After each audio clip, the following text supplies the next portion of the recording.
बिस्मिल्लाहिर्रहमानिर्रहीम। दोस्तों, आयतुल कुर्सी ਦੀ ਫਜ਼ੀਲਤ ਦੇ ਬਾਰੇ 'ਚ ਤੇ ਤੁਸੀਂ ਜਾਣਦੇ ਹੋਵੋਗੇ। अल्लाहुम्मा सल्ली अला मुहम्मदिन व अला आलि मुहम्मदिन कमा सल्लैता अला इब्राहीम व अला आलि इब्राहीम इन्नका हमीदुम मजीद। अल्लाहुम्मा बारिक अला मुहम्मदिन व अला आलि मुहम्मदिन कमा बारकता अला इब्राहीम वाला आलि इब्राहीम इन्नका हमीदुम मजीद। ਚਲੋ ਅੱਜ ਮੈਂ ਤੁਹਾਨੂੰ ਆਇਤੁਲ ਕੁਰਸੀ ਦੀ ਫਜ਼ੀਲਤ ਤੇ ਆਇਤੁਲ ਕੁਰਸੀ ਦਾ ਇੱਕ ਛੋਟਾ ਜਿਹਾ ਵਜ਼ੀਫਾ ਦੱਸਣਾ ਵਾ ਤੇ ਇਹਦੇ ਨਾਲ ਨਾਲ ਇੱਕ ਛੋਟਾ ਜਿਹਾ ਵਾਕਿਆ ਵੀ ਸੁਣਾਉਣਾ ਵਾ, ਜਿਹਨੂੰ ਸੁਣ ਕੇ ਇਨਸ਼ਾਅੱਲਾ ਤੁਹਾਡਾ ਈਮਾਨ ਤਾਜ਼ਾ ਹੋ ਜਾਏਗਾ। ਦੋਸਤੋ, ਆਇਤੁਲ ਕੁਰਸੀ ਦੀ ਸਭ ਤੋਂ ਵੱਡੀ ਫਜ਼ੀਲਤ ਤੇ ਇਹ ਵੇ ਕਿ ਨਬੀ ਕਰੀਮ ਸੱਲੱਲਾਹੁ ਅਲੈਹਿ ਵਸੱਲਮ ਨੇ ਫਰਮਾਇਆ ਕਿ ਅਗਰ ਤੁਸੀਂ ਹਰ ਨਮਾਜ਼ ਤੋਂ ਬਾਅਦ ਇੱਕ ਮਰਤਬਾ ਆਇਤੁਲ ਕੁਰਸੀ ਪੜ੍ਹ ਲੈਂਦੇ ਹੋ, ਸਿਰਫ ਇੱਕ ਮਰਤਬਾ, ਤੇ ਤੁਹਾਡੇ ਤੇ ਜੰਨਤ ਦੇ ਦਰਮਿਆਨ ਸਿਰਫ ਔਰ ਸਿਰਫ ਮੌਤ ਹਾਇਲ ਹੋਏਗੀ।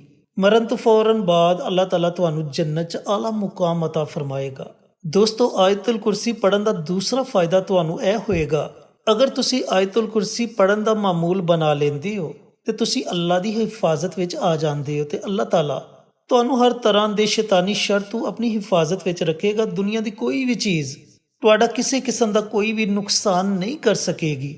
ਚਲੋ ਹੁਣ ਤੁਹਾਨੂੰ ਆਇਤੁਲ ਕੁਰਸੀ ਦਾ ਇੱਕ ਛੋਟਾ ਜਿਹਾ ਵਾਕਿਆ ਸੁਣਾਉਣਾ ਵਾ, ਜਿਹਨੂੰ ਸੁਣ ਕੇ ਵੇਖਿਓ ਤੁਹਾਡਾ ਈਮਾਨ ਤਾਜ਼ਾ ਹੋ ਜਾਏਗਾ।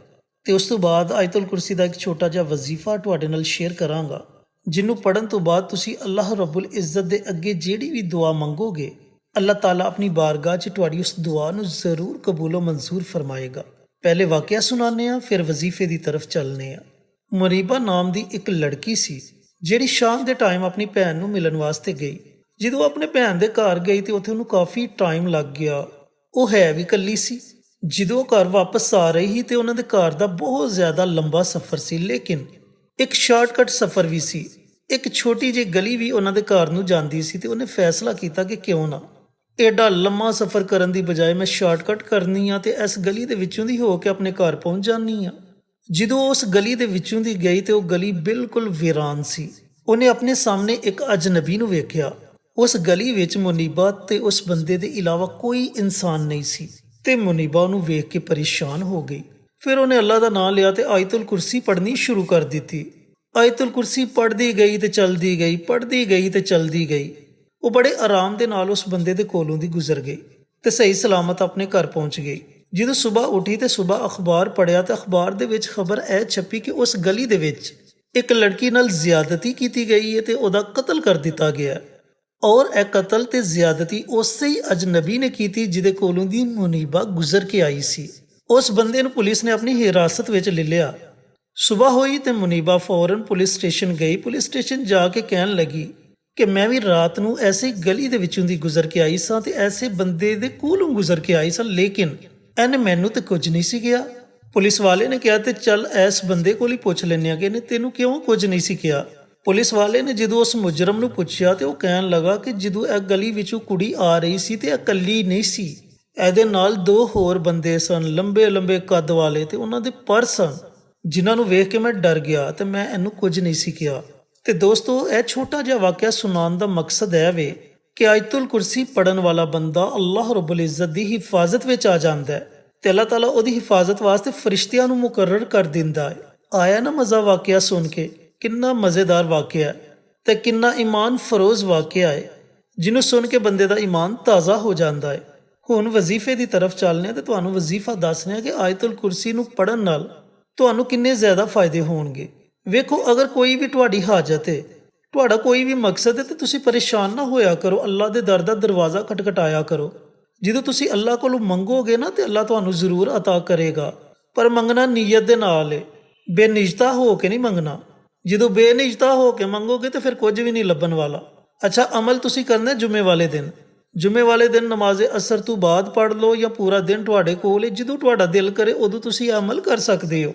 ਤੁਸੀਂ ਕਰਨਾ ਇਹ ਵੇ ਕਿ ਵਜ਼ੀਫੇ ਦੇ ਪਹਿਲੇ ਵੀ ਇੱਕ ਮਰਤਬਾ ਦਰੂਦ ਪੜ੍ਹ ਲੈਣਾ ਔਰ ਵਜ਼ੀਫੇ ਦੇ ਬਾਅਦ ਵੀ ਇੱਕ ਮਰਤਬਾ ਦਰੂਦ ਪੜ੍ਹ ਲੈਣਾ ਤੇ ਦਰਮਿਆਨ ਵਿੱਚ ਤੁਸੀਂ ਸਿਰਫ 11 ਮਰਤਬਾ ਆਇਤੁਲ ਕੁਰਸੀ ਦੀ ਤਿਲਾਵਤ ਕਰਨੀ ਹੈ। ਤੁਹਾਨੂੰ ਜ਼ੁਬਾਨੀ ਆਂਦੀ ਹੈ ਤੇ ਬੜੀ ਅੱਛੀ ਗੱਲ ਹੈ, ਲੇਕਿਨ ਵੈਸੇ ਕੋਸ਼ਿਸ਼ ਵੀ ਕਰੋ ਕਿ ਜ਼ੁਬਾਨੀ ਯਾਦ ਹੋ ਜਾਏ, ਕਿਉਂਕਿ ਅਸੀਂ ਮੁਸਲਮਾਨ ਹਾਂ। ਛੋਟੀਆਂ-ਛੋਟੀਆਂ ਆਇਤਾਂ ਸਾਨੂੰ ਜ਼ੁਬਾਨੀ ਯਾਦ ਹੋਣੀਆਂ ਚਾਹੀਦੀਆਂ ਨੇ। ਛੋਟੀਆਂ-ਛੋਟੀਆਂ ਸੂਰਤਾਂ ਵੀ ਸਾਨੂੰ ਜ਼ੁਬਾਨੀ ਯਾਦ ਹੋਣੀਆਂ ਚਾਹੀਦੀਆਂ ਨੇ।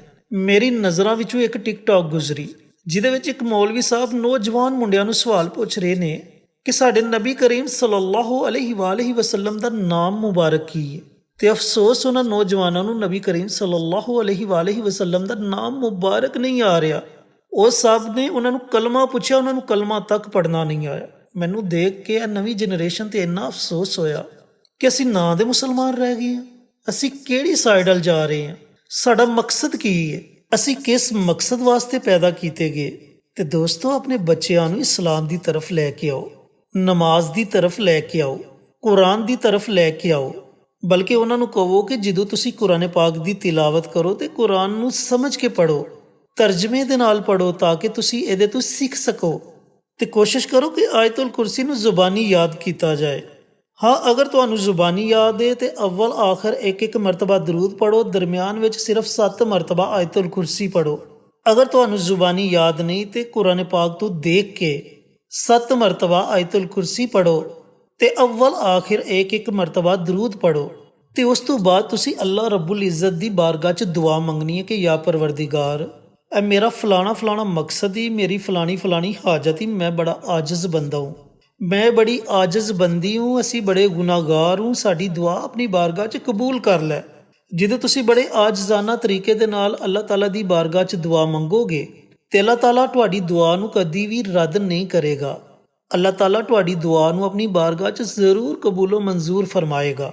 ਆਇਤੁਲ ਕੁਰਸੀ ਦੇ ਹੋਰ ਵੀ ਬੜੇ ਜੇ ਵਜ਼ੀਫੇ ਨੇ, ਇਹਦੀਆਂ ਬੜੀਆਂ ਜਿਹੀਆਂ ਬਰਕਾਤ ਨੇ, ਇਹਦੇ ਬੜੇ ਜੇ ਮੌਜਜ਼ਾਤ ਨੇ। ਲੇਕਿਨ ਜਾਂਦਿਆਂ ਤੁਹਾਨੂੰ ਇੱਕ ਗੱਲ ਸਮਝਾਉਂਦਾ ਜਾਵਾਂ ਕਿ ਜਦੋਂ ਤੁਸੀਂ ਕੋਈ ਵੀ ਵਜ਼ੀਫਾ ਪੜ੍ਹਨਾ ਹੈ, ਉਹਦੇ ਵਾਸਤੇ ਤੁਹਾਡੇ ਯਕੀਨ ਦਾ ਪੁਖਤਾ ਹੋਣਾ ਬਹੁਤ ਜ਼ਰੂਰੀ ਹੈ। ਅਗਰ ਤੁਸੀਂ ਬੇਯਕੀਨੀ ਨਾਲ ਅਮਲ ਕਰਦੇ ਹੋ, ਕੋਈ ਵੀ ਵਜ਼ੀਫਾ ਪੜ੍ਹਦੇ ਹੋ ਕਿ ਪੜ੍ਹ ਕੇ ਵੇਖਦੇ ਆ, ਅਗਰ ਫਾਇਦਾ ਹੋਇਆ ਤਾਂ ਠੀਕ ਹੈ, ਨਾ ਫਾਇਦਾ ਹੋਇਆ ਤਾਂ ਕੋਈ ਗੱਲ। ਤੇ ਫਿਰ ਮੇਰੀ ਗੱਲ ਸੁਣੋ ਮੇਰੇ ਭਰਾਵੋ, ਮੇਰੀ ਭੈਣੋ, ਤੁਸੀਂ ਵਜ਼ੀਫਾ ਨਾ ਹੀ ਪੜ੍ਹੋ ਤੇ ਬਿਹਤਰ ਹੈ। ਜੇ ਅਗਰ ਤੁਸੀਂ ਯਕੀਨ ਦੇ ਨਾਲ ਅਮਲ ਕਰਦੇ ਹੋ, ਯਕੀਨ ਦੇ ਨਾਲ ਵਜ਼ੀਫਾ ਪੜ੍ਹਦੇ ਹੋ, ਤਾਂ ਫਿਰ ਤੁਹਾਨੂੰ ਜ਼ਰੂਰ ਫਾਇਦਾ ਹੋਏਗਾ। ਇਸ ਚੀਜ਼ ਦੀ ਮੈਂ ਤੁਹਾਨੂੰ ਗਰੰਟੀ ਦਿੰਦਾ ਵਾਂ, ਕਿਉਂਕਿ ਅੱਲਾਹ ਤਾਲਾ ਆਪਣੇ ਬੰਦੇ ਦੀ ਕਿਸੇ ਵੀ ਦੁਆ ਨੂੰ ਕਦੀ ਰੱਦ ਨਹੀਂ ਕਰਦਾ। ਉਹ ਤੇ ਇਸ ਇੰਤਜ਼ਾਰ 'ਚ ਰਹਿੰਦਾ ਕਿ ਮੇਰਾ ਬੰਦਾ ਕਿਦੋਂ ਮੇਰੇ ਕੋਲ ਮੰਗੇ ਤੇ ਮੈਂ ਇਹਨੂੰ ਅਤਾ ਕਰਾਂ। ਉਹ ਤੇ ਆਪ ਫਰਮਾਉਂਦਾ ਕਿ ਮੇਰਾ ਬੰਦਾ ਜਦੋਂ ਹੱਥ ਮੇਰੀ ਬਾਰਗਾਹ ਵਿੱਚ ਚੁੱਕ ਲੈਂਦਾ, ਮੇਰੇ ਕੋਲੋਂ ਕੁਝ ਮੰਗਦਾ, ਤੇ ਮੈਨੂੰ ਹਯਾ ਆਉਂਦੀ ਹੈ ਕਿ ਮੈਂ ਇਹਦੇ ਚੁੱਕੇ ਹੋਏ ਹੱਥਾਂ ਨੂੰ ਹਾਲੀ ਲੁਟਾ ਦੇਵਾਂ। ਉਹ ਤੇ ਇੰਨਾ ਗਫੂਰ ਰਹੀਮ ਹੈ। ਤੇ ਆਖਿਰ ਤੇ ਅੱਲਾਹ ਤਾਲਾ ਕੋਲੋਂ ਇਹ ਹੀ ਦੁਆ ਮੰਗਾਂਗਾ ਕਿ ਅੱਲਾਹ ਤਾਲਾ ਆਇਤੁਲ ਕੁਰਸੀ ਦਾ ਇਹ ਛੋਟਾ ਜਿਹਾ ਆਸਾਨ ਜਿਹਾ ਅਮਲ ਮੈਨੂੰ ਵੀ, ਮੇਰੇ ਤਮਾਮ ਭਰਾਵਾਂ ਨੂੰ, ਮੇਰੀ ਤਮਾਮ ਭੈਣਾਂ ਨੂੰ ਪੜ੍ਹਨ ਦੀ ਤੌਫੀਕ ਅਤਾ ਫਰਮਾਏ ਤੇ ਸਦਕਾ ਜਾਰੀਆ ਸਮਝ ਕੇ ਦੂਸਰਿਆਂ ਦੇ ਨਾਲ ਸ਼ੇਅਰ ਕਰਨ ਦੀ ਤੌਫੀਕ ਅਤਾ ਫਰਮਾਏ, ਤਾਂ ਕਿ ਤੁਹਾਡੇ ਨਾਲ ਦੂਸਰਿਆਂ ਲੋਕਾਂ ਦਾ ਵੀ ਫਾਇਦਾ ਹੋ ਸਕੇ।